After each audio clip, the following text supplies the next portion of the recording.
¿Qué tal? Buenas tardes con todos. Estamos aquí nuevamente en una reunión del Grupo Obrero de Formación Marxista en un streaming que después, como saben, va a ser subido a YouTube.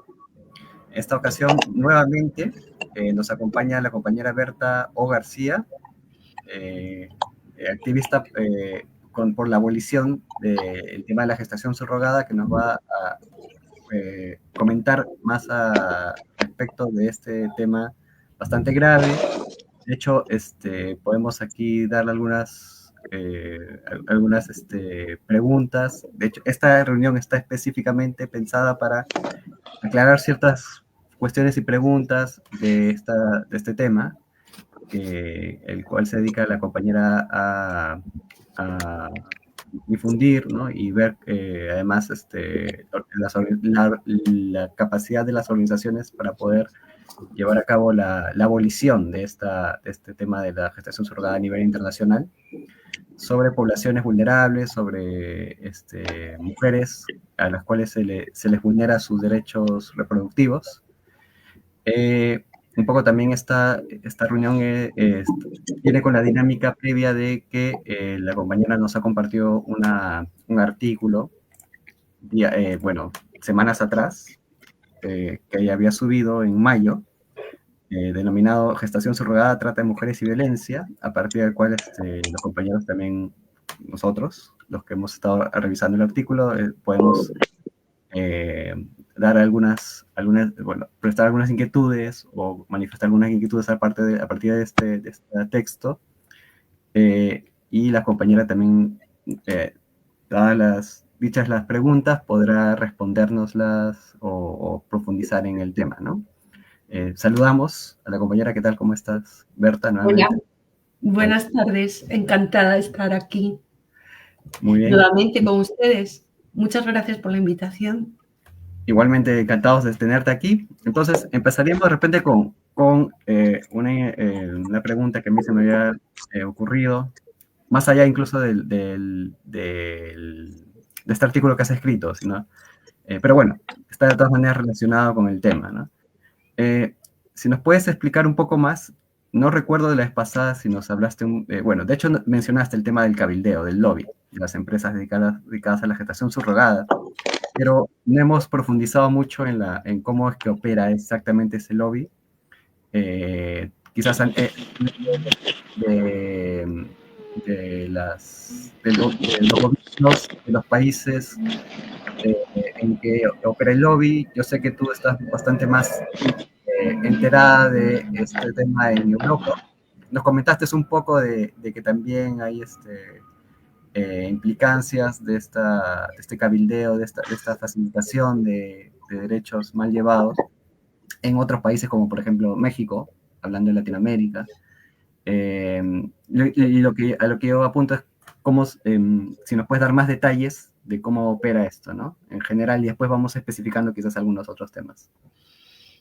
Bueno, obviamente estamos hablando de una industria.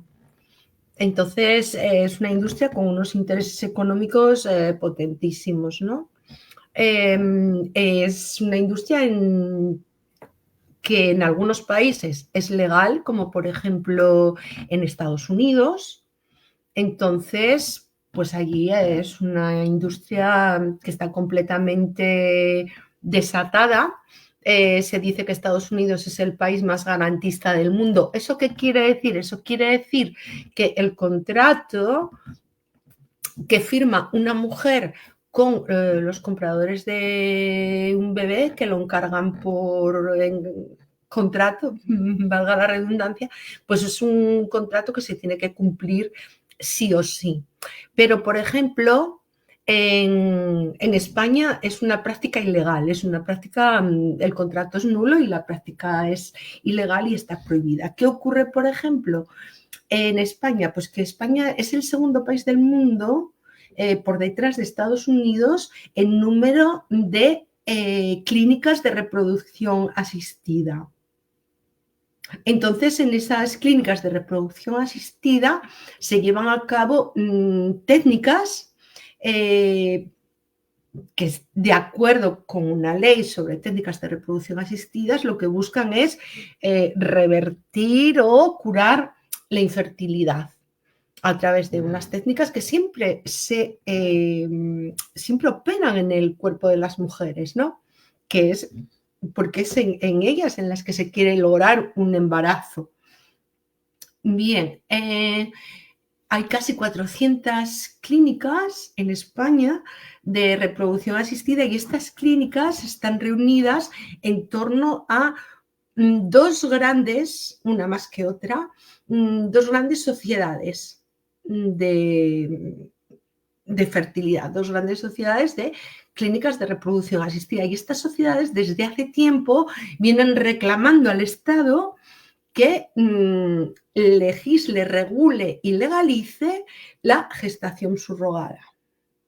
Y bien, esto es clarísimo el interés que tienen por una cosa, porque las técnicas legales de reproducción humana asistida tienen un éxito relativo, un éxito relativo y bastante bajo. Entonces, pongamos que está en torno al 20%. Quedaría un 80% de fracaso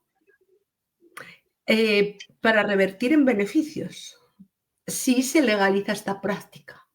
Porque imagínate, vas con tu pareja, te gastas ahí muchísimo dinero en técnicas de reproducción asistidas legales, como puede ser la inseminación artificial o la fecundación in vitro con transferencia de embriones, todo eso, y el resultado no se logra, el resultado esperado no se logra, ¿no? Que es el embarazo.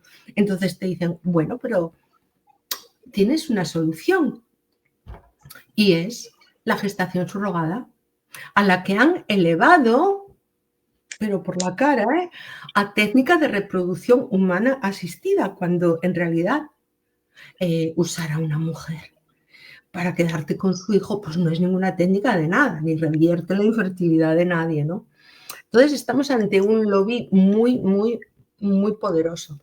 Tenemos, por ejemplo, en Estados Unidos ahora mismo hay un tipo, un francés, trabajando a destajo, un chico muy joven además, que va a dar una serie de conferencias de promoción en Francia y él está siendo denunciado en todas aquellas ciudades en las que tiene previsto dar las conferencias, porque obviamente en Francia esta práctica está prohibida y por lo tanto no se puede llevar a cabo su promoción de una manera impune, ¿no?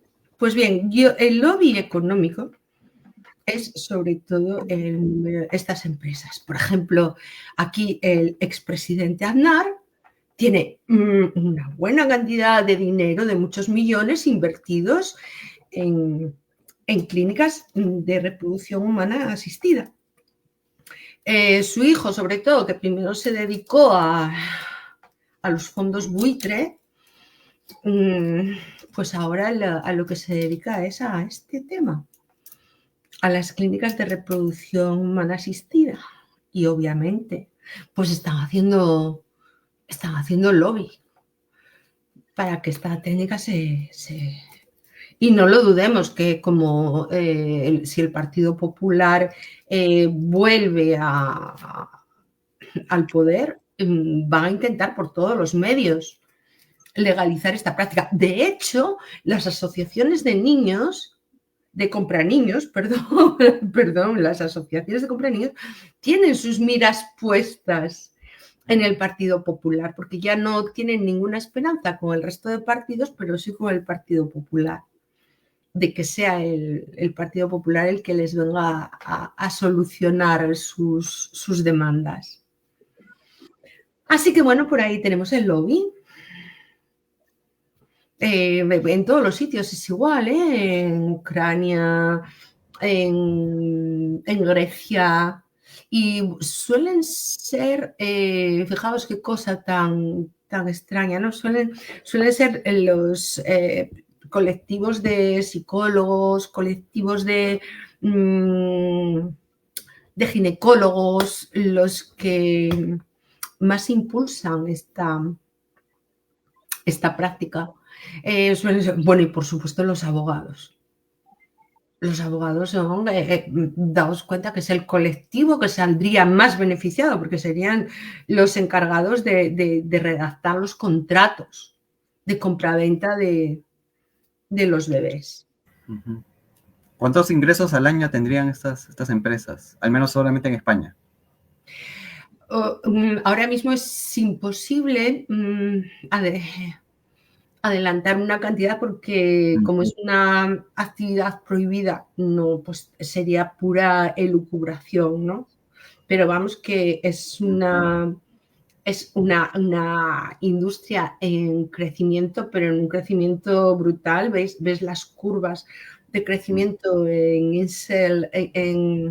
Hay una web de, ahora mismo no me acuerdo cómo se llama, que presenta las perspectivas de futuro de este negocio y bueno, es que, vamos a ver, estamos hablando de hace 3 años de 32.000 millones de dólares de ganancias, bueno, pues dentro de 8 años estamos hablando ya de 140.000 millones de dólares de ganancia, porque esto es que parece que va a ser imparable en los próximos años, pero ahí estamos, que es que tenemos que, bueno, esto es volver a la esclavitud, amigos, o sea, es que Bueno, ya. esto es venta de seres humanos, La compraventa. compra y venta, sí, donde los nervios y músculos, por decirlo en términos así, de izquierdas, que vendían los trabajadores antes, ahora, o sea, que empleaban los trabajadores antes para producir, bueno, que sí, hasta hoy en día, sí, la explotación, ¿no? En términos laborales. Ahora, en este caso, ahora no solo los emplean para producir, sino directamente, ¿no? Se vende el propio cuerpo, ¿no? Sí, no, o sea, los órganos, tus órganos internos. Los O órganos sea, internos. nunca. Ese es otro tema, ¿no? El tráfico de órganos también sería interesante. Bueno, este es otro tema, sí, el tráfico de órganos es otro tema, pero no tiene nada que ver con esto, porque hay que centrar muy bien el debate en sus términos para no confundir a las personas. Aquí hay gente que dice, bueno, es que cualquiera tiene que vender su fuerza de trabajo y pues lo mismo vendes tu fuerza muscular de los brazos como tu capacidad intelectual para elaborar un informe, tal. No, pero es que esto no es un trabajo de ninguna manera, porque esto se está desarrollando con los órganos internos. La factoría sería tu propio cuerpo, el producto sería un ser humano que se va a poner en el mercado. ¿Qué tiene esto que ver con un trabajo? O sea, absolutamente nada. Para quienes defienden esta aberración como un trabajo como otro cualquiera, ¿no? Pero, sí, claro. Ya se ha llegado a defender la prostitución como un trabajo como otro cualquiera, bueno, pues ahora que nos Sí, queda pero claro. defender la fabricación de bebés y ponerlos en el mercado, pues como un trabajo como otro cualquiera, o sea, cualquier mamonada Sí, claro. les vale, ¿sabes? Sí, pero claro, aquí hay un usufructo directamente. Antes era el usufructo de la fuerza, bueno, sigue siendo, ¿no? Lo que pasa es que al margen del usufructo de la fuerza de trabajo, aquí en este caso ya es una degradación, ¿no? Ya es el propio cuerpo el que se compra y vende, como se fuese, ¿no? Sí, es el Mercancía. producto elaborado por un proceso biológico de tu cuerpo, Sí, es pues. decir, el producto entre comillas. Llamamos producto a lo que es una persona. Es que esto no. Es la degradación de todo. Es un fetichismo total. De las empresas dedicadas legalmente, o sea, las que están registradas en España como empresas en el ámbito de la reproducción humana asistida, ¿cuántas ¿cuántas hay en España y de esas, cuál es la cantidad de empresas que se sabe que hacen gestación subrogada?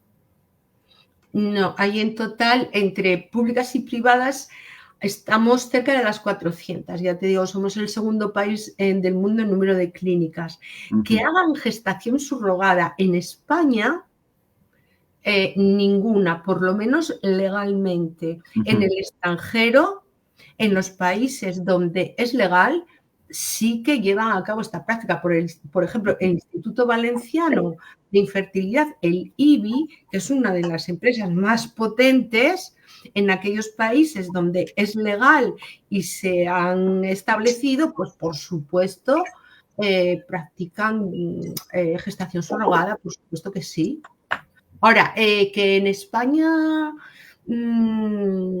se lleve a cabo esta práctica, mira, yo no me atrevo a descartarlo completamente, ¿no? Porque, bueno, existe lo que se llama, y ojo que no estoy señalando a ninguna empresa, porque no me consta. O sea, yo no soy tan imprudente, pero sí que se puede llevar a cabo, por supuesto, porque existe lo que se llama simulación de parto, ¿no? Entonces, no sé si ya lo habíamos hablado, ¿no? Simulación de parto, ¿de qué trata la simulación de parto? Sí, es un delito y es que una mujer da a luz y otra hace todos los papeles de registro como si fuera ella la madre del bebé. Esto a veces se suele confundir, esto a veces se suele descubrir porque, bueno, pues por ejemplo, cae gravemente enferma la madre que ha dado a luz, acude a un hospital, le preguntan dónde está el bebé, no sabe decirlo, en fin, por ahí se suele descubrir, pero vamos, que hay simulaciones de parto que siempre las ha habido, vamos, de hecho está en el Código Penal. Sí, no, yo nunca he tenido claro eso. No sé si alguien, claro, tú estás ahí o Gino están interesados en hacer alguna pregunta. A ver, yo dale, Taro. Bueno, claro, esto de la simulación simulación de este tema de embarazo, simulación, de parto, claro, siendo España, ¿no? Como varios países europeos son una fuerte, digamos, ¿no? Un lugar atractivo para la migración de países, digamos, golpeados por guerra, por pobreza. Estas prácticas pueden ser hechas digamos, en estos barrios, en estos guetos, así claro, son personas, son migrantes indocumentados, ¿no? Que no necesariamente van a terminar en un registro. A ver, mira, el mercado hoy en día de seres humanos a la venta es Facebook.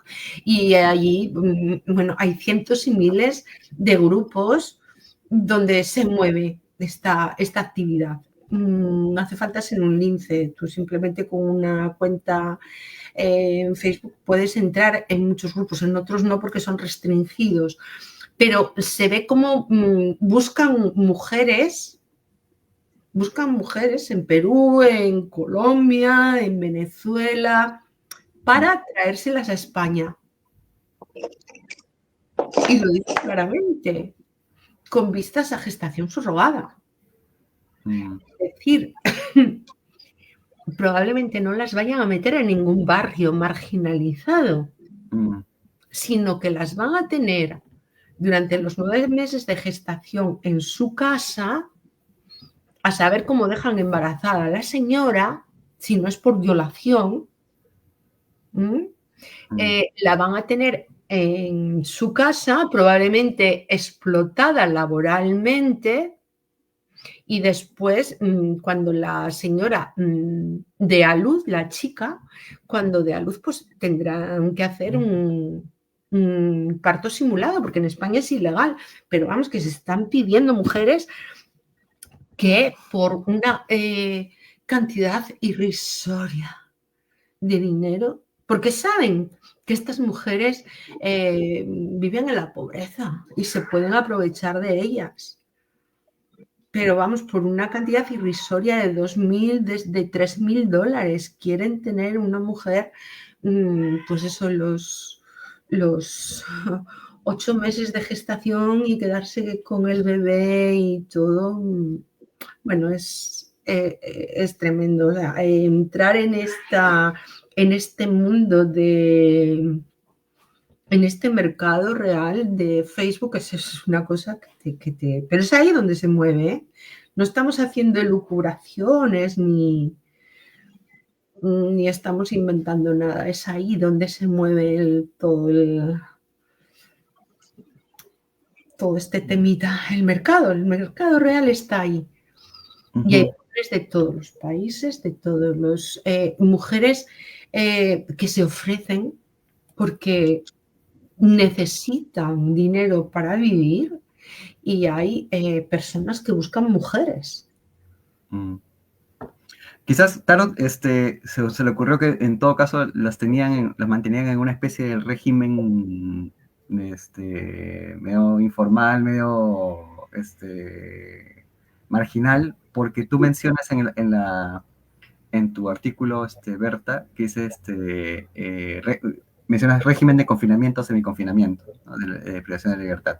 Claro. Pero vamos a ver, esto es sobre todo en el último trimestre de la gestación, okay.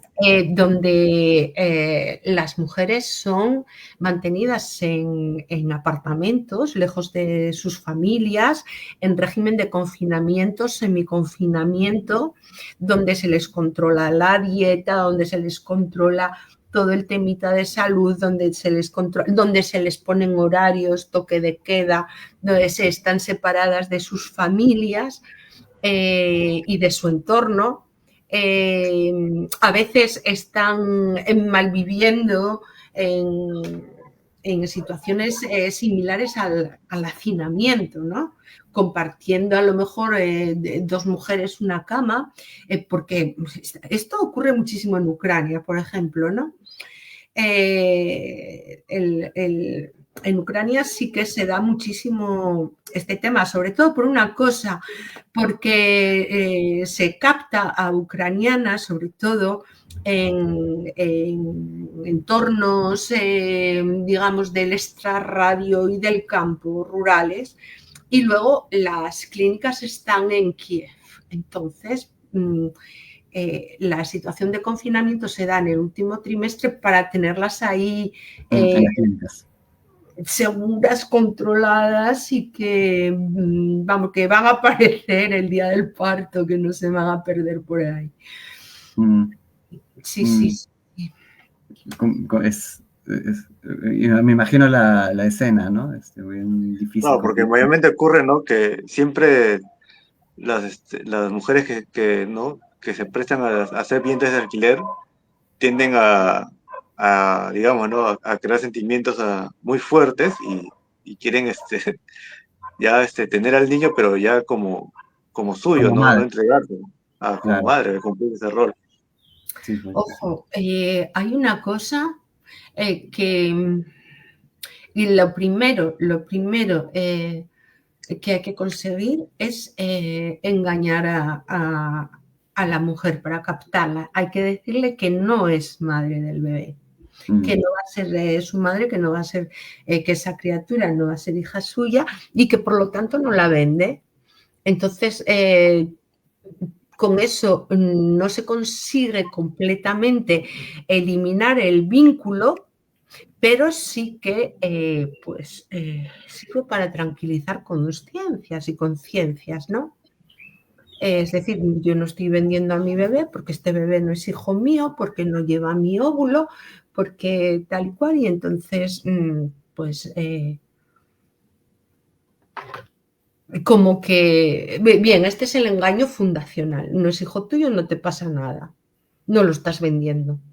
Este es el engaño, el primer engaño con el que se capta a las mujeres. Si no, ¿vosotros creéis que si a una mujer se le dice, oye, mira, que te estamos buscando porque queremos que nos vendas un hijo. Entonces, no, si las mujeres fueran realmente conscientes de que lo que están vendiendo son sus propios hijos e hijas, no lo conseguirían Sí. de ninguna. Por eso, el primer engaño con el que se capta a las mujeres es este, diciéndoles que no son madres de las criaturas. Porque no sé si tenemos que tener muy claro qué es la trata de personas según la definición que da el protocolo de Palermo, que es el protocolo precisamente contra la trata de personas.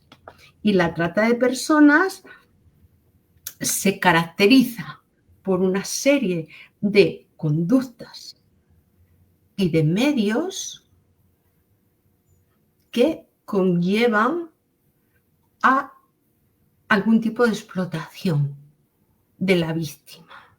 Bien, esto tenemos que tenerlo muy claro, ¿no? Porque, por ejemplo, ¿qué conductas y qué medios se dan en la gestación subrogada? Aquí los pongo en el artículo que tenéis delante. Mira, las conductas son, por ejemplo, el reclutamiento, el transporte, el traslado, la acogida o la recepción de personas en situación de vulnerabilidad.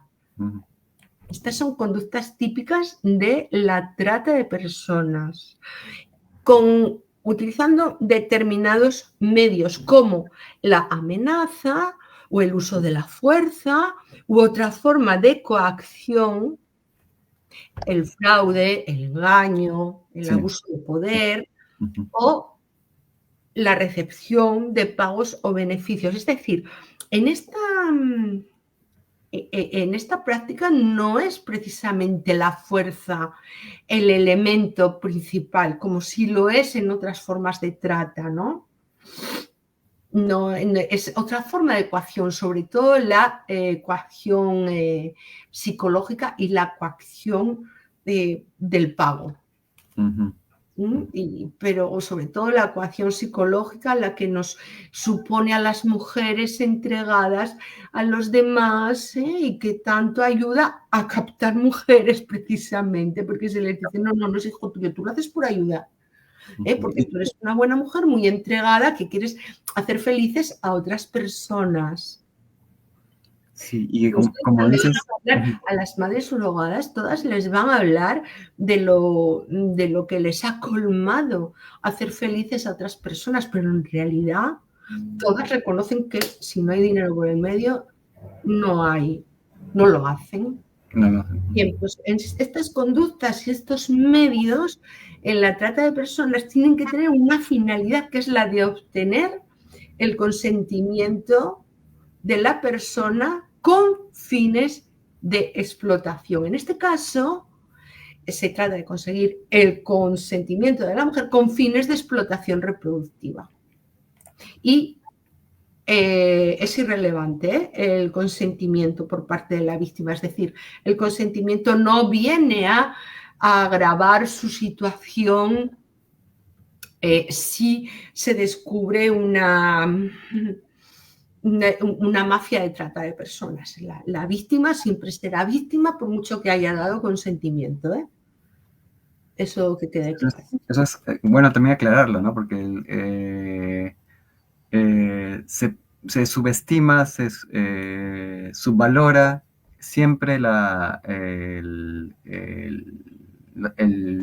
pensamiento o incluso el contexto de la víctima y como dices tú, el consentimiento, como lo mencionas también en tu artículo, pierde relevancia en el proceso mismo de esta serie de coacciones, ¿no? Sí, es irrelevante, aunque haya sido retribuida, aunque haya firmado su consentimiento, aunque haya prestado su acuerdo, realmente si es víctima siempre lo va a ser. Entonces, el común de las personas que de repente no saben mucho de esto, pierden de vista, puede también ser muy fácil, me imagino, para el común de la gente que se entera recién, perder de vista siempre el contexto de la persona y que esta coacción, para obtener, entre comillas, el consentimiento que termina siendo irrelevante, también es una cuestión permanente de estar actualizándole, de estar mentalizando a la víctima, me parece, ¿no? Una Sí. consulta, Abdel. ¿Puedo hacer una pregunta? Se Ahora sí, dice, dale. Una pregunta, señora Berta. Quisiera saber qué ocurre en el caso en el cual, por X motivos, esta gestora que se encarga de parir al bebé sufre un aborto, o sea, no se da con éxito. Que por cierto, bienvenido Ariel. Sí, dale, Berta. Muchos contratos ponen para los clientes intentos ilimitados, porque hay todo tipo de contratos, ¿no? Entonces hay el contrato estándar que te da opción a un intento, 2. Hay el contrato extra plus, tal, con intentos ilimitados con 1, 2, 3 mujeres las que hagan falta. Entonces, si se da el aborto, lo que ocurre es que a la mujer se le deja inmediatamente de pagar, se desentienden de ella, allá te las apañes con tu problema, la salud de esa mujer ya no importa para nada.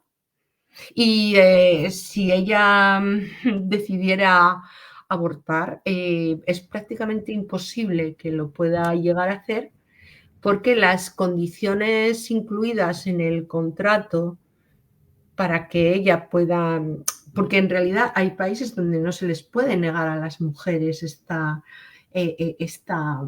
práctica, ¿no? El derecho al aborto, pero se les pone tantísimas condiciones para poder llegar a hacerlo que es que no, es imposible, porque tienen que enfrentarse a indemnizaciones, devoluciones de dinero, pero de todo tipo, o sea, incluso en cuestiones que ellas no han tenido nada que ver, como por ejemplo, pues la firma de una póliza de seguros. Pues eso, tienen que devolverlo, o sea, se hacen ellos responsables de la devolución de todo de todos estos gastos si se echan atrás y deciden abortar. Pues sí, imagino. Ahora, si el aborto es pues así, espontáneo, lo que sea, se coge otra mujer y ya está, o la misma, se espera un poquito y se vuelve a intentar otra vez con ella. Anda que será por mujeres pobres. Aparte, no sé si es suficiente la respuesta, Ariel. No sé si también podemos darle también la oportunidad a Gino para preguntar. Sí, Dale. yo quería comentar algo, más que a manera de pregunta, ¿no? Me sorprende cómo es la realidad de la gestación subrogada en el caso español, y que quizás tenga tanta participación en ese mercado ilegal las clínicas, como mencionan, ¿no? En particular el Instituto Valenciano. Yo quería comentar algo breve desde el tema de investigación que estaba abordando desde hace unos meses, que es la trata de personas en Perú por parte de la organización criminal El Tren de Aragua, ¿no? Algo muy interesante es esto que mencionan de que el consentimiento es relativo, ¿no? Porque prácticamente ya la persona está captada, ¿no? Ha sido captada a través del engaño. Entonces, algo interesante es que acá en el Perú, los miembros varones del Tren de Aragua son entrenados en cómo enamorar a una chica vulnerable, que está en situación de trata, y cómo enamorarla y embarazarla justo cuando ya termina de pagar su multa, ¿no? Con la cual la multa es el acuerdo verbal que tienen cuando es reclutada y luego es trasladada, es acogida y empieza acá a ser explotada sexualmente y tiene que consumir sus alimentos, ponerse las uñas, hacerse las cejas, todo, y usar servicios de transporte, todo de la misma organización criminal, ¿no? Entonces como que nunca le alcanza. Y cuando termina de pagar esas multas impagables de $4,000, $5,000, cuando termina de pagar es cuando viene este segundo reenganche a través de un embarazo, ¿no? Entonces viene un miembro del Tren de Aragua, le embaraza, va preso, se desaparece, miente y dice que cayó preso. Es toda una organización. Y una vez que la chica está embarazada, separada de la pareja, vuelve otra vez al trabajo sexual, pero ya de forma más voluntaria. O sea, ya tiene un nuevo acuerdo, un nuevo contrato. Hay que indagar ahí qué está ocurriendo con esos bebés. Ajá, exacto. Y en muchos casos son niños que forman ya parte también de la organización Tren de Aragua. Y el Tren de Aragua tiene algo particular, que es como que tienen una visión bien antiestatal, ¿no? Entonces no promueven que reciban educación formal, servicios de salud, quieren que todos los servicios, la formación y todo sea de su propia organización criminal, ¿no? Solo quería mencionar eso y justamente hay algo bien nefasto también en cómo se está permitiendo que operen estas organizaciones.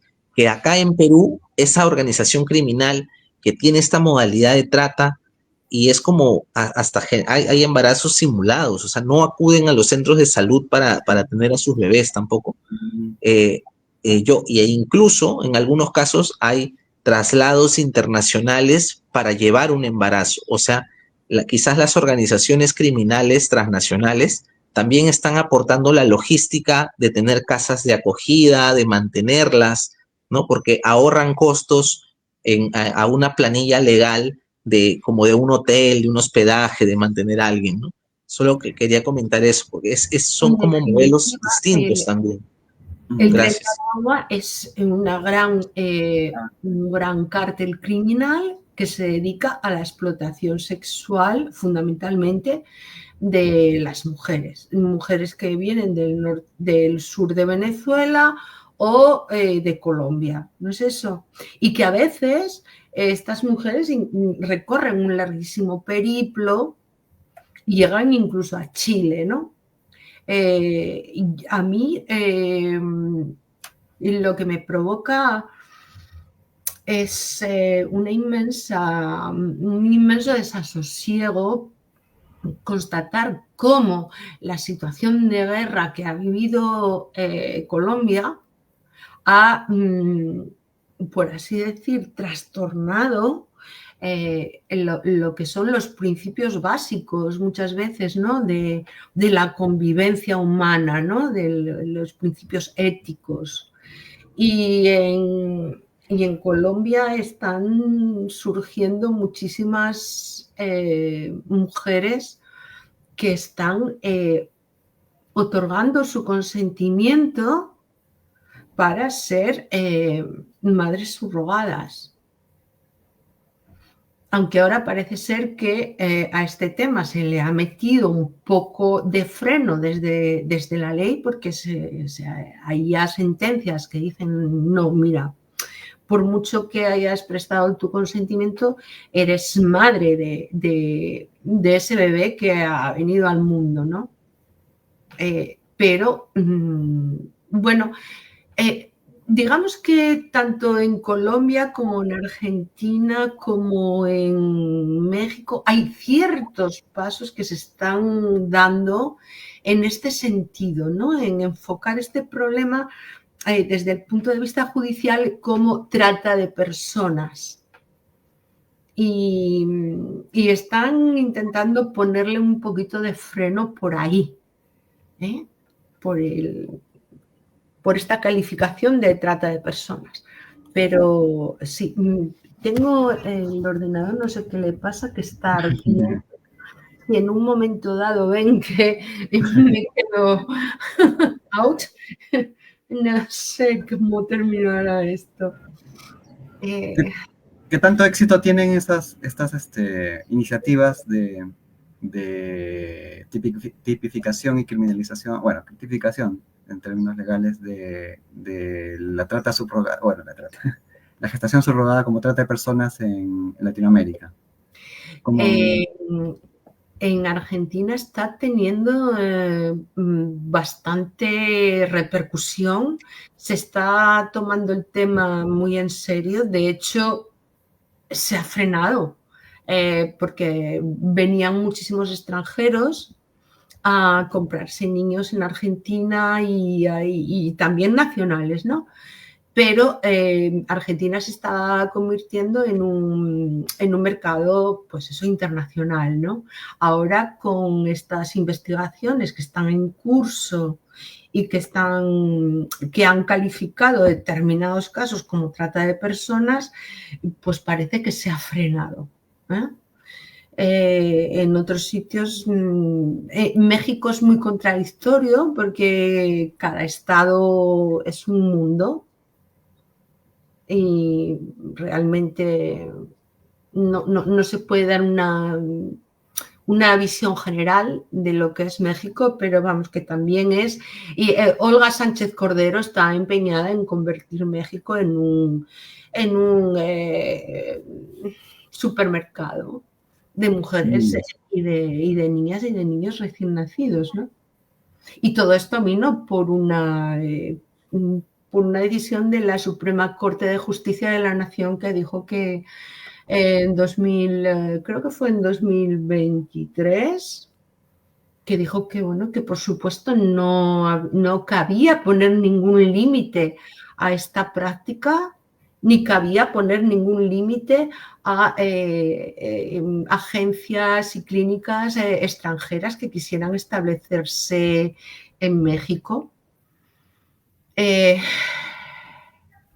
tremendo, o sea, realmente, y cuando nos damos cuenta de cómo estas cosas pasan desapercibidas a la sociedad en general y porque en realidad la violencia contra las mujeres y las niñas y los niños no es algo a lo que se dé una importancia capital, ¿no? Siempre estamos en un segundo plano en lo que se refiere a importancia de las cosas, ¿no? De lo que ocurre. Y en esto, pues también. En esto. En España decías en el artículo que se preveía en abril incorporar este caso de la gestación subrogada forzosa en la ley contra la trata de personas, ¿no? ¿Qué resultados ha habido? Bueno, todavía no se sabe nada. La ministra de Igualdad, la actual ministra de Igualdad, prometió que iba a incluir la gestación subrogada en la ley de trata que se está tramitando ahora. No son capaces de meter, o sea, lo que es la explotación sexual dentro de la trata de personas, porque hay tantísimos políticos involucrados en temas de explotación sexual que ¿cómo vamos a pensar que van a meter la explotación reproductiva? De todos modos, la ministra lo que hizo fue supeditar esta práctica a la fuerza. Es decir, si hay fuerza, sí, la consideramos como trata. Pero, señora ministra, a ver, léase usted el protocolo de Palermo, léase usted la definición de trata. No tiene por qué haber necesariamente fuerza. Es que es todo lo contrario, porque a una mujer a la que se pretende dejar embarazada o que ya está embarazada, no la puedes tratar con fuerza porque malogras. A la gestación que en el tema de las empresas sería considerado el producto. Obviamente pones en peligro, me jode muchísimo llamarlo producto. Exacto. Pero es que para ellos es así, ¿no? Pones en peligro la gestación de ese futuro bebé, ¿no? otro ser humano. Si la tratas con fuerza, si la dejas morir de hambre, si la tienes mal alimentada, si la... Ahora, sí que hay otras manifestaciones de la violencia, por supuesto que hay muchísimas, porque hay, bueno, no solamente estamos hablando del engaño en la captación y de la coacción en la captación. Mirad, la coacción no tiene por qué ser siempre con fuerza, porque la coacción puede operar en el plano psicológico. En el plano cultural, en el familiar, en el social, en el religioso. Porque hay muchas mujeres que dicen, bueno, darles este don, este beneficio, esta bendición de Dios a estos papás, que llaman papás a los compradores, por favor. Entonces... pues así opera la coacción también en el plano religioso, pero sobre todo, la coacción es económica, porque la retribución constituye el mayor aliciente a la hora de prestar consentimiento para ser madre subrogada. Porque no lo olvidemos, la mayor vulnerabilidad de las mujeres en todo el mundo es la económica. Y sí, la feminización de la pobreza es global. Yo me acabo de leer esta tarde un informe sobre la pobreza de las familias monomarentales argentinas y es de llorar. De que la cuarta parte de esas familias que están regidas por mujeres son pobres, pero pobres de misericordia. Y no tienen ayudas por parte del Estado, ni tienen, por supuesto, no tienen nada. Entonces, claro, son mujeres que viven en la pobreza queriendo sacar adelante 2, 3, 4 niños, los que tengan, o uno, y que no tienen de dónde tirar para obtener unos ingresos, ¿no? Muchas veces. Sí, entonces, bueno... La miseria es aplastante, ¿no? Ahullante. Por supuesto. Sí. Y luego hay un factor muy importante, ¿no? El traslado de mujeres en gestación subrogada añade otro ingrediente a la trata. Y estamos hablando de traslado de mujeres, de mujeres migrantes, claro, de mujeres que se trasladan de un país a otro país. Por ejemplo, hay mujeres que migran a otro país con un proyecto personal distinto a la subrogación. Cuando se encuentran en el país de destino, no encuentran en qué trabajar y son captadas para ser madres subrogadas allí. Porque tampoco tienen tantos ahorros como para decir, bueno, pues mira, me puedo permitir pasarme 6 meses buscando trabajo. No, hay veces que no tienen nada, que necesitan el dinero de manera perentoria, ¿no? Bien, y luego hay mujeres captadas en su propio país para ser utilizadas como madres subrogadas en otro país, y son trasladadas. A veces, ojo, en contexto de prácticas mafiosas de tráfico de personas, que no debemos confundir el tráfico con la trata, porque son dos conceptos distintos. El tráfico es ¿cómo deciros? La entrada irregular en un país, eludiendo los controles aduaneros, ¿no? Aduaneros, migratorios. Esos transportistas de personas, ¿no? También reciben una comisión, ¿no? Eso también. Sí, hombre, claro. Y muchas veces está muy en conexión la trata de personas y el tráfico de personas. A veces suele ser la misma mafia, ¿no? Pero bueno, en este caso, pues como os digo, conviene diferenciar trata de personas y tráfico. La trata tiene que tener siempre un fin de explotación, y el tráfico, pues es el paso de un país a otro eludiendo los sistemas de control, los que haya, los que existan, ¿no? Ujú. Bien, entonces, bueno, pues por ahí hay muchísimo movimiento. O sea, se están buscando para Georgia y para Ucrania, se están buscando mujeres de Uganda y de Nigeria. ¿Por qué? Porque son mujeres muy fértiles. Daos cuenta que en Uganda la media de hijos por mujer estaba recientemente en 6 niños. Una cosa 6 niños. Sí. Bastante. Son mujeres sumamente fértiles.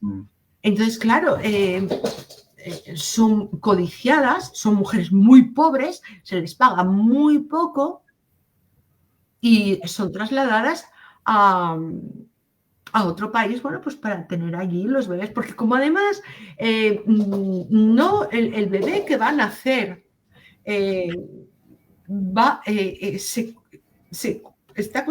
constituyen el embrión con los gametos de las personas blanquitas, ¿no? Aunque la madre sea negra, va a tener un bebé blanco. Va a tener un bebé blanco, sí. Daos cuenta el racismo, ¿no?, que hay también en esta práctica.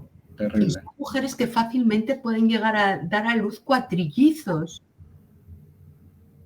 Terrible. Sí, yo tengo constatado y tengo comprobado que en Nigeria se venden cuatrillizos por $1.600. Sí, nos mencionaste algo al respecto, ya nos adelantaste algo en la reunión pasada. Sí. Sí. Terrible. Cuatrillizos, Entonces, bueno, es brutal.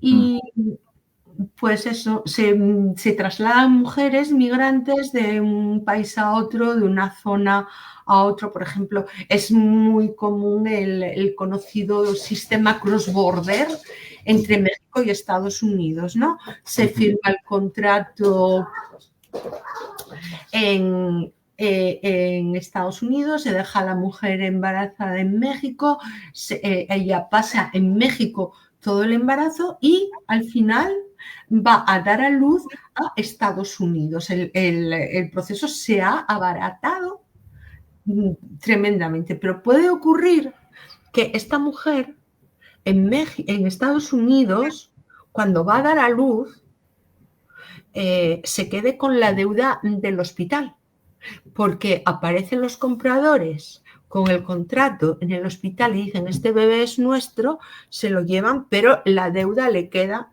a la mujer, la deuda de los gastos hospitalarios. Y esto ya ha ocurrido. Son mujeres que no se sabe muchas veces después qué ha sido de ellas, porque no se tienen noticias ni si han regresado, cómo han regresado, qué ha pasado con ellas. Si siguen con vida. Están en un peligro enorme cuando están en otro país porque no conocen el idioma, están separadas de su familia, de su entorno, y son proclives a caer en otro tipo de trata de personas, como puede ser la explotación sexual o la explotación para la mendicidad. Es que, o para ejercer de mulas, es decir, de llevar en su cuerpo droga. Droga, sí. En Perú le decíamos, había un término, porque casi lo mismo que camello, digamos, ¿no? Y las empresas, burrier. Y las empresas o las compañías de seguros no se quieren meter en estos, creo que en España le dicen tinglados, en estos temas, ¿no? O sea, no van a comprometer su imagen dando algún beneficio a las mujeres. Las compañías de seguros lo que aseguran es, ¿cómo decirte? Todo lo que sea en beneficio de los compradores. Los compradores, porque son los que más pagan, obviamente, los que tienen para pagar. Claro, claro. Por ejemplo, bueno, las compañías de seguros, pues eso, que la clínica esté a tal distancia, ¿no? Del domicilio de la mujer. Tanto si le viene bien a ella como si no. Pero si ella se encuentra en una circunstancia de urgencia y tiene que acudir de urgencia a una clínica porque, por ejemplo, está teniendo un aborto, está teniendo un sangrado muy fuerte o Muy está fuerte. teniendo, pues si en lugar de ir a la clínica asignada va a otra que le queda a 10 metros de su casa, no, pues ahí ya no el seguro se desentiende. Imagina, Se sí, sí. entiende, se desentiende completamente de ella. No, las compañías de seguros, todo está pensado para atender las necesidades y los intereses de los clientes. En este caso son los grandes magnates, de las grandes compañías, digamos, ¿no? Alguien, no sé si Ariel, Taro, quisieran dar un comentario o aumentar más la conversación. Nadie. Ariel, Taro. Creo que sería más que todo en profundizar un poco más en los dilemas económicos que sufren actualmente las mujeres en vulnerabilidad, ¿no? Sabiendo de que en España es una zona donde actualmente muchos migrantes, en Perú es muy clásico de que muchas personas acá cuando quieran aspirar a algo mejor, vayan a España en su mayoría. Y creo que la inmigración peruana es una de las que más altas hay en España.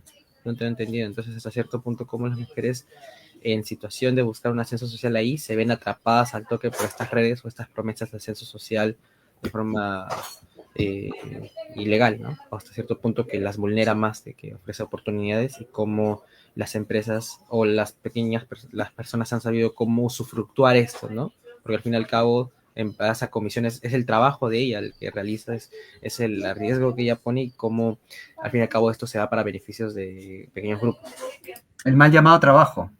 En este sentido, lo que podemos, lo que tenemos, bueno, claro, en España es que esta práctica está prohibida y es ilegal. Es decir, que por ahí, a no ser como algo muy, muy, muy clandestino, como comentamos antes, que hubiera una simulación de parto o una circunstancia así, es difícil que ocurra. El problema que tienen aquí las personas migrantes es, bueno, pues la contratación en condiciones precarias o la ausencia de contratación, en fin, no es precisamente la explotación reproductiva donde deberíamos enfocar toda nuestra preocupación. Porque en España de momento sigue prohibido.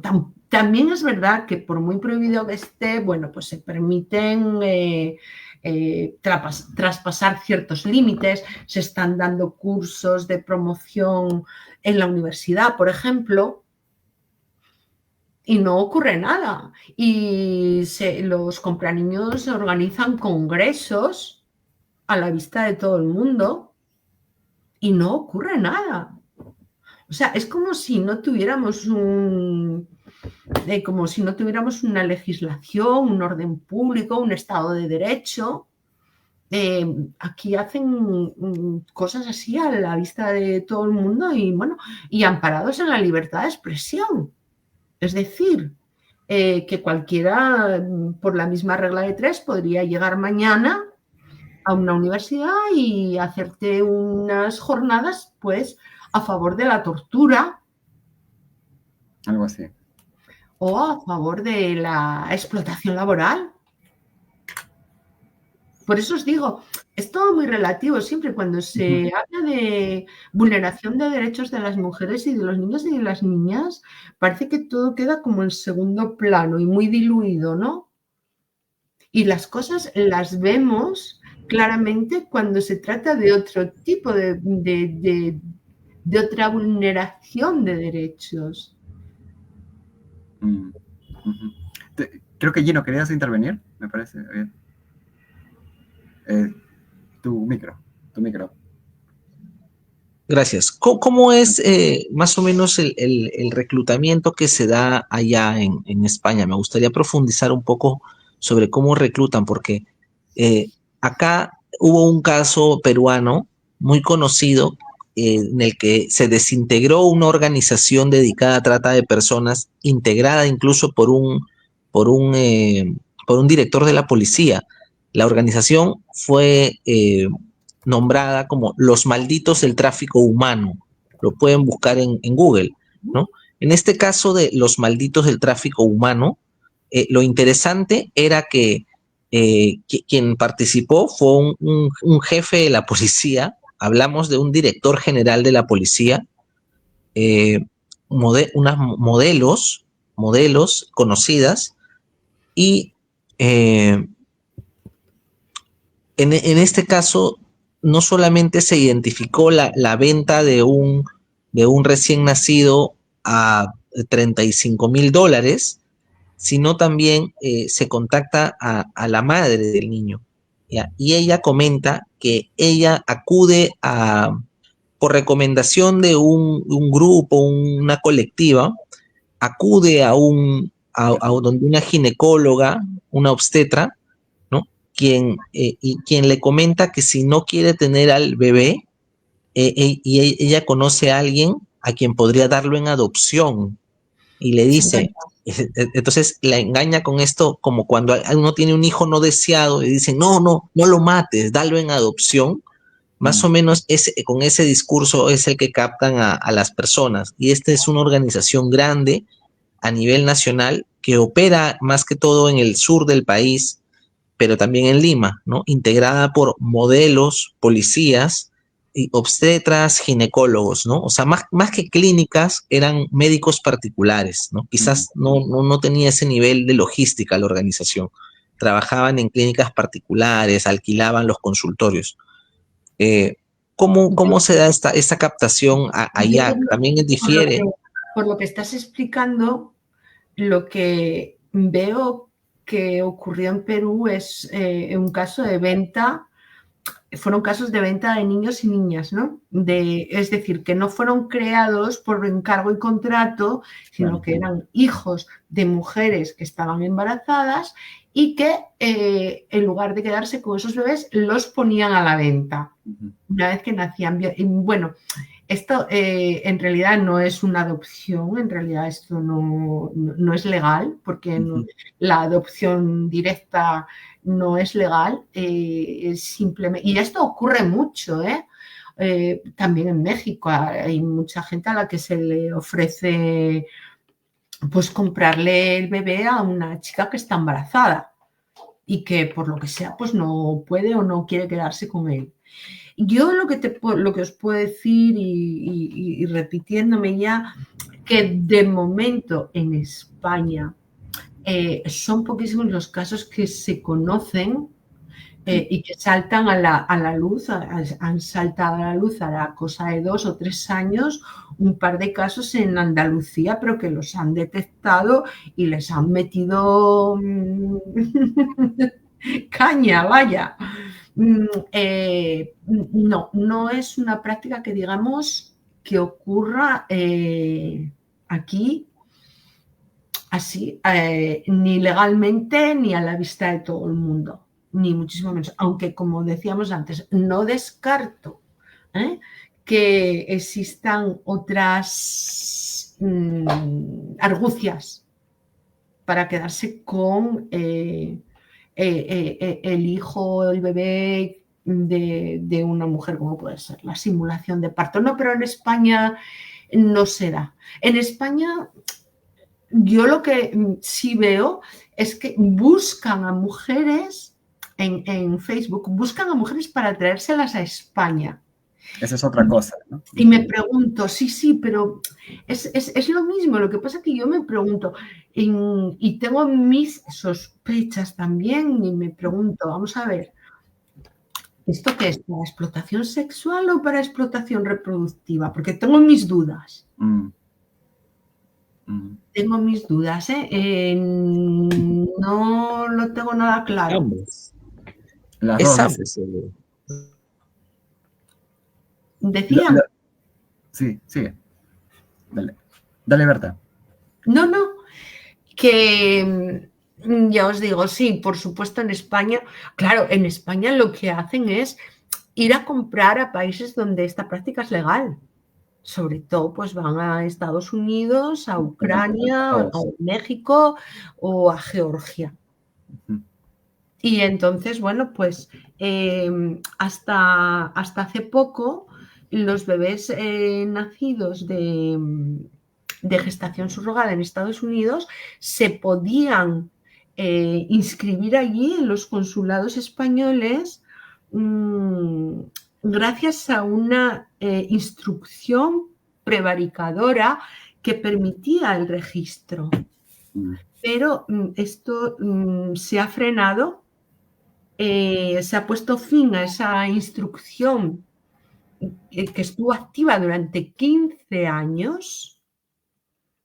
Y ahora lo que tienen que hacer es traerse el bebé a España aquí y proceder a la filiación a las dos formas que existen de filiación, que es o la biológica, que suele ser el hombre, o la adoptiva, que suele ser la pareja del hombre, ya sea otro hombre o una mujer. Pero ya el registro automático que se daba antes en los propios consulados españoles en Estados Unidos ya no es posible. Están muy enfadados, están enfadadísimos porque la compra de bebés en Estados Unidos era muy cara, pero tenía, por así decir, esa garantía de que ya venían con el bebé registrado de allá. Ahora no. Ahora tienen que registrarlo en España, lo cual no quiere decir que se vaya a evitar la explotación reproductiva de las mujeres en el extranjero, porque de hecho va a continuar. El Estado español va a continuar permitiendo que se sigan explotando mujeres en el extranjero. Esto, mientras no sea considerado realmente una forma de trata y perseguida en todo el mundo como un delito de lesa humanidad, que es lo que es, pues lo único que se conseguirá, bueno, pues será complicar un poquito la vida a los explotadores de mujeres y compradores de bebés, pero se van a seguir explotando mujeres y no. Sí. Sí, Berta, como para ir terminando, de repente ya nos podrías decir cómo ves que se pueda, o cómo se podría ir estableciendo la estrategia legal para terminar por fin en España, que es en España y en el mundo entero. Y en el mundo entero, a fin de cuentas, establecer a la gestación subrogada ya plenamente como trata de personas, ¿no? Y cómo buscar su abolición. Hombre, pues España debería de ser un país, estar a la vanguardia, ¿no? Debería. De la lucha contra esta práctica que es heredera de la esclavitud. Pero hay demasiados intereses en juego y ya veremos ya veremos lo que da esto de sí. Realmente, para luchar internacionalmente contra esta práctica, lo que tenemos que hacer es encuadrarla como lo que es un delito de lesa humanidad perseguible internacionalmente. Y es que tiene todos los elementos, absolutamente todos, para ser considerado trata de mujeres. Porque hablamos de trata de personas, pero en realidad es trata de mujeres. Parece que si es trata solo de mujeres, que es menos. No, es trata de mujeres. Y bueno, pues vamos a ver si podemos lograr algo, porque existe una directiva europea contra la trata de personas que también contempla la explotación reproductiva, pero siempre que se haga con coacción y engaño. Y entonces yo cuando lo vi dije, pero bueno, si toda la captación de mujeres se logra con coacción y engaño. Es decir, Sí, toda mencionabas eso. gestación subrogada tiene que ser encuadrada como trata de mujeres, ¿no? Toda. No, es que si os ponéis a analizarlo, no hay ningún punto por donde salvar esta práctica. Sí, solamente creo que le dan o quieren enfocar este trabajo legal en el hecho de que solo la coacción es lo ilegal, el resto del procedimiento supuestamente tiene que seguir, pero no, o sea, Bueno, todo está pero destinado a una empresa, a fin de cuentas. aunque solo interviniera un medio, aunque solo interviniera una conducta, si el fin es la explotación, sería trata. Pero es que además aquí confluyen tal cantidad de conductas y de medios que de manera irrevocable es trata. O sea, es que yo ya no puedo... quiero decir, cada vez que intento profundizar en este tema, más elementos de trata veo. Aparece. Sí, es que es como una luz que dices, coño, y esto es otro elemento de la trata, ¿no? Adelante, Gino, también querías intervenir. Yo quería comentar que quizás acá en Latinoamérica, por las diferencias que tenemos en la sociedad y cómo se da el delito de gestación subrogada como una variable de trata de personas, diferenciándolo con Europa. Por ejemplo, acá en Latinoamérica tenemos un delito que quizás no está en todas las legislaciones europeas, que es el delito de seducción, ¿no? Quizás no hay personas presas o así, pero hemos heredado de otros códigos penales el delito de seducción, porque muchas veces hay un engaño previo para también embarazarse, ¿no? Y si bien en algunos casos se da la maternidad subrogada con vía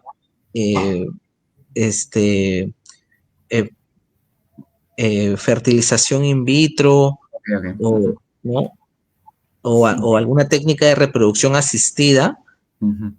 Acá en Perú, quizás el escenario es parte a veces de un engaño original, ¿no?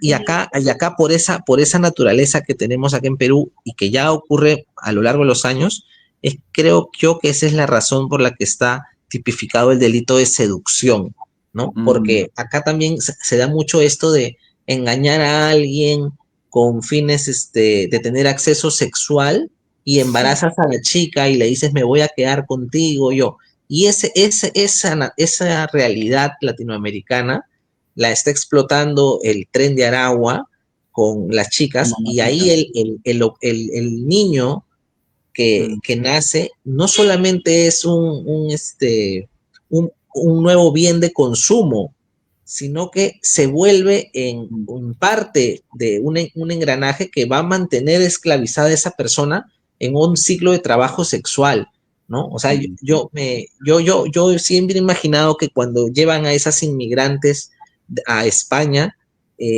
son con fines de explotación sexual y adicionalmente les ofrecen esta posibilidad o quedan embarazadas y al momento de que van a estas clínicas, a estos ginecólogos ya vinculados a estas mafias, ahí es ahí donde la captan y le ofrecen, oye, ¿por qué no continúas con tu embarazo y das en adopción al bebé, ¿no? Entonces ahí como que hay tantos factores, creo que además, la clave es el reclutamiento, ¿no? Quizás concientizar sobre el reclutamiento. Y acá en Perú hubo una ONG.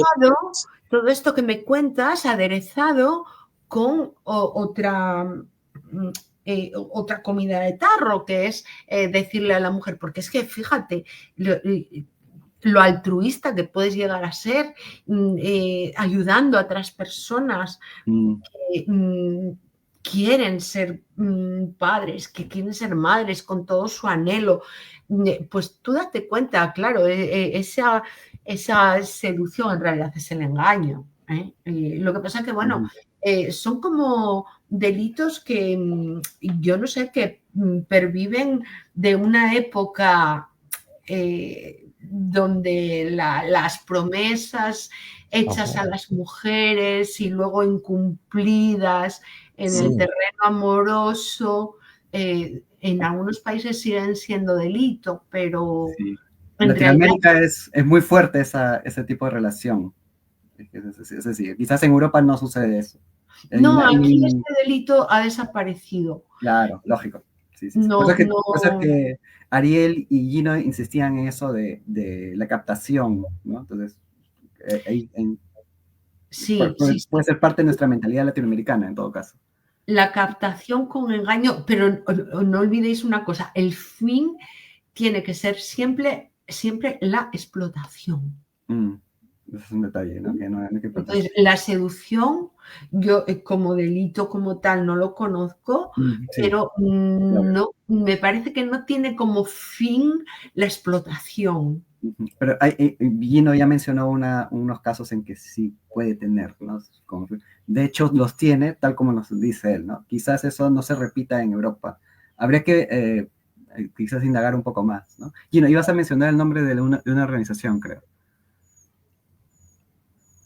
Bueno, acá en Perú opera la ONG PromSex, que una de sus líneas de trabajo es trata de personas, pero solamente con la cooperación internacional, ¿no? Porque un periodista llamado Gabriel Arriarán decidió investigar un caso de trata de personas y habiendo sido contratado por PromSex para llevar a cabo unas encuestas, le solicitó a PromSex, oye, facilítame una de las encuestas de este proyecto, le quiero tomar una fotografía para ayudar a una señorita que es víctima de trata y explotación sexual y está siendo acusada, criminalizada por la fiscalía y denunciada por trata de personas. Y la ONG PromSex se negó, lo quiso empapelar incluso.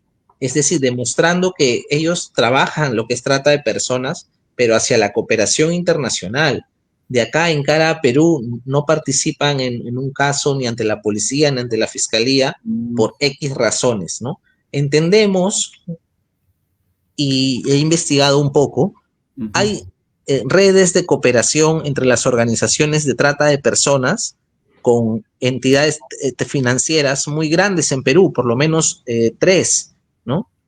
Y hay todo un ecosistema de pagos a la policía, de donaciones de estas entidades financieras, producto del dinero que blanquean los bancos, de la trata de personas del Tren de Aragua. Entonces, quizá ese es el principal impedimento para acá tener investigaciones serias, transparentes.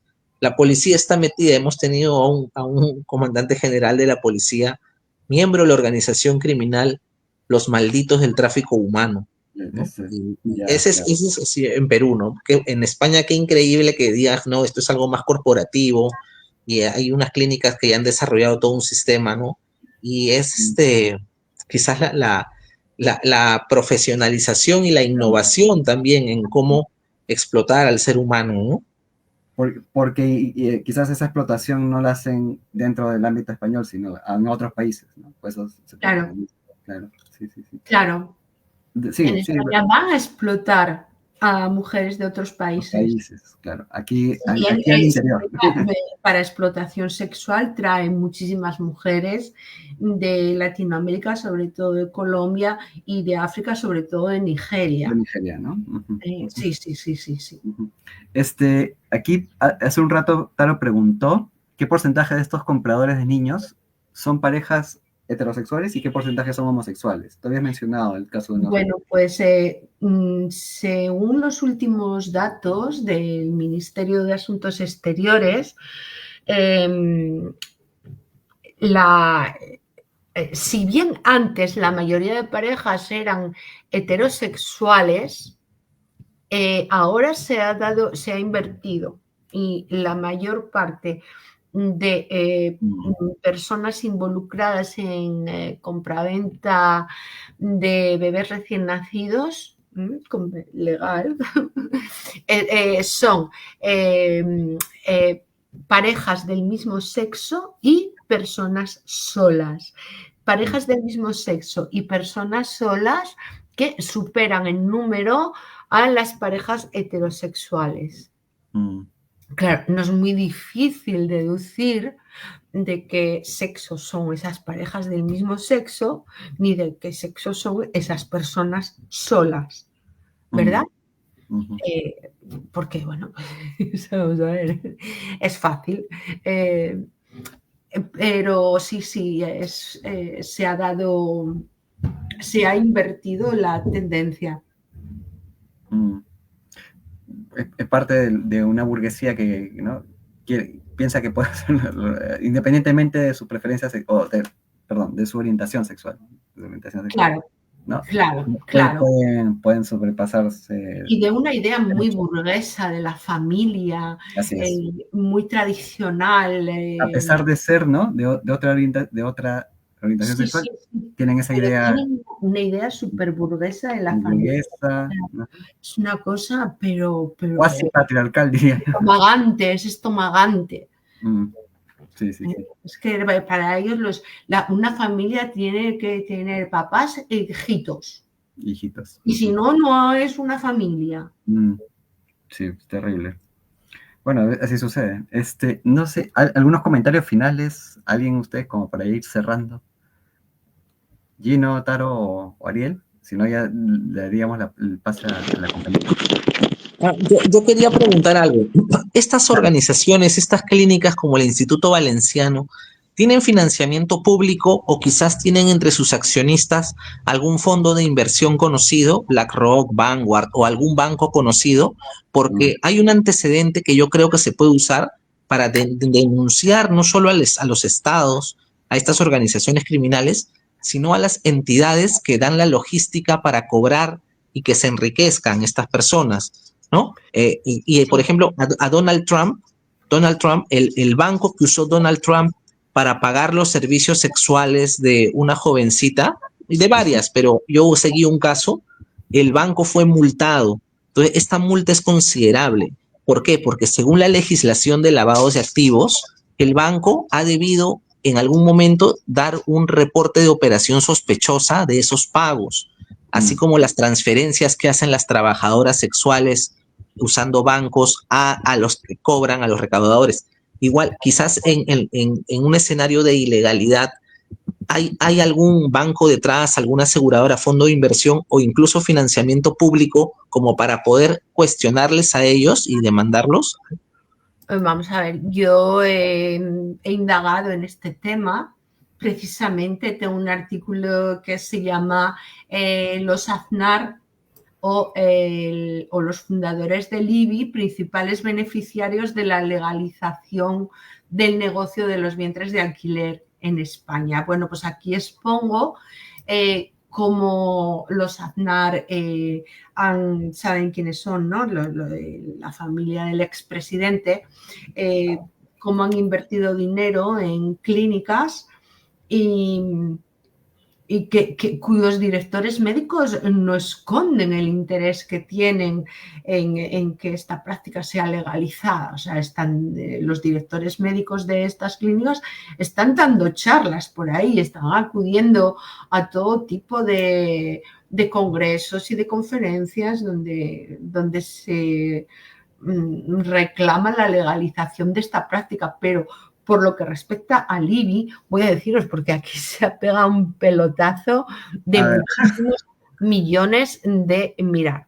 El IBI en 2021 facturó 394 millones de euros, lo que suponía un repunte interanual del 37%. Y ese mismo año, el beneficio neto de la compañía se situó en 56,6 millones de euros. Entonces, cuenta con este Instituto Valenciano de Fertilidad, cuenta con 30 clínicas repartidas por toda la geografía española y acababa de fichar en aquel momento al expresidente de la aerolínea Iberia. como consejero delegado con el fin de consolidar y potenciar el liderazgo económico de la empresa a nivel mundial. Bien, entonces el IBI se convirtió en un imperio de la infertilidad y de la explotación reproductiva cuando se fusionó en 2017 con RMANG, una asociación de medicina reproductiva de Nueva Jersey, convirtiéndose en IBI-RMA. Llegó a aumentar a 75 clínicas repartidas en 9 países de Europa y de América, a las que había que sumar clínicas en Abu Dhabi, en Omán y en Dubái. Pero os voy a comentar que por lo que respecta al pelotazo económico lo tengo por aquí, que fue una cosa increíble. Además están invirtiendo en todos los sectores, como puede ser la vivienda, los mini pisos, todo esto, y en fondos gestionados de dinero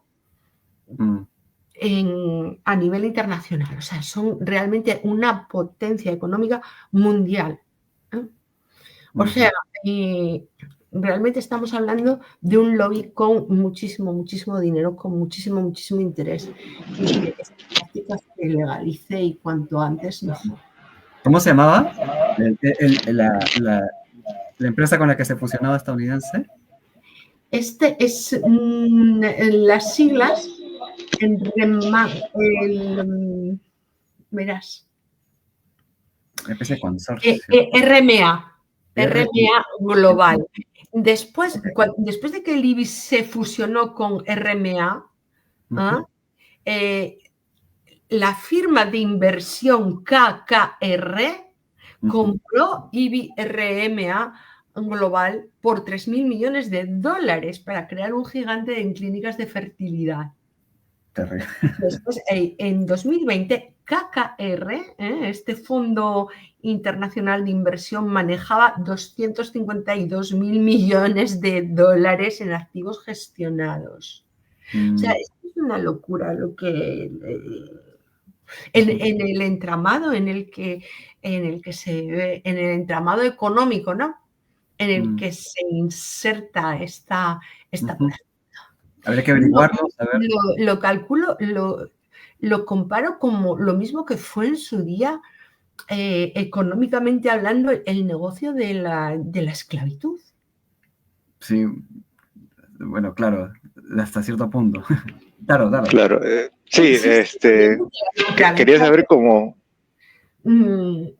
Si bien en la esclavitud el interés era la explotación laboral hasta la extenuación del ser humano, aquí de lo que se trata, bueno, pues es la explotación reproductiva de las mujeres con el fin de hacer felices a las personas que no pueden tener bebés. O sea, esta es una cosa es muy perversa, ¿no? Sí, eso sí es cierto. Dale, Daro, querías. Claro, mayormente a veces hay personas que sí pueden tenerlas, ¿no? Como ocurre el caso conocido de Paris Hilton, ¿no? Que, o sea, ella tuvo su hijo solamente, pero hizo gestación subrogada porque no quería estar con llevar los estragos del embarazo nada más, por simple capricho de... Pero a lo que quería saber, con estas cuestiones de la gestación subrogada en personas homosexuales, ¿cómo lo ven las organizaciones, digamos, ¿no? De feministas, pro-LGTBs y los partidos, digamos, de izquierda, ¿no? Ante esta situación, tanto en España o en otros países. Aquí totalmente en contra. Totalmente en contra. Es más, si bien hace unos años hubo un manifiesto al que se adhirieron 27 organizaciones LGTBI reclamando la legalización de la gestación subrogada, de esas 27 organizaciones LGTBI, hoy quedan solo 7 que reclaman la legalización de esta práctica. Es decir, no se alinea, el colectivo LGTBI no se alinea con la gestación subrogada. También es verdad que lo dicen con la boca pequeña, ¿vale? Pero bueno, no es como antes, que lo reclamaban incluso desde la federación estatal, ¿no? Hoy la federación estatal se ha desmarcado de esta movida. No, en España incluso los colectivos están en contra. Sin embargo, hay una y media organizaciones de compra niños, pues, que son muy, muy activos y que compran su participación en el orgullo, y allá van a desfilar con los niños, los carritos, los globos y todo esto para hacer la exhibición de este poderío. Y al mismo tiempo ese pago es muestra de que a ellos no les va a afectar todas estas denuncias, todo este tema, ¿no? Bueno, ellos ya lo tienen, el bebé. O sea, quiero decirte, hay algunos que tienen 2 y que tienen 3, ¿eh? Claro, vamos a ver, esto es una cuestión de dinero, pues si te lo puedes permitir, pues se lo compran y ya está. Pero bueno, no, en España no se ve bien. No, la izquierda, esto es algo que si bien la izquierda está cada vez más diluida, no existe una izquierda, digamos, que mantenga unas reivindicaciones claras de izquierda, ¿no? En este tema no hay deslizamiento. Sin embargo, no fue así siempre, ¿eh? Porque hace 6 años, 7 años, las organizaciones, los partidos incluso, estaban a favor de esta práctica, incluso en las sedes del Partido Socialista. Del PSOE. Vamos a decir que es de izquierdas, pero sabemos que no lo es. Sí, claro. En las sedes del Partido Socialista se organizaban charlas de promoción de esta práctica. Y hoy en día, bueno, pues el Partido Socialista lleva en su programa que está en contra de la gestación subrogada. Lo que pasa es que como son unos mentirosos, pues mañana saber qué pasa, ¿no? Bueno. No, entonces le daríamos la palabra a la compañera Berta para ir finalizando, ya que con esto ya concluiríamos, no hay muchas más preguntas. Quizás en una futura reunión podamos profundizar sobre algún punto, un detalle de todo este tinglado, como se dice en España, de la gestación subrogada a nivel internacional, sobre todo si es que vemos que este tema puede estar agravándose más hacia el futuro, ¿no? Y las organizaciones por los derechos humanos, los derechos reproductivos, quizás no puedan tener el mismo efecto en terminar de ilegalizar esto, ¿no? Y llevar esto a su fin. Podamos volver a invitar a la compañera Berta para dar algunos detalles más, pero ya en temas más específicos de esto de la gestación subrogada. Bueno, adelante, Berta, Pues os agradezco muchísimo esta invitación.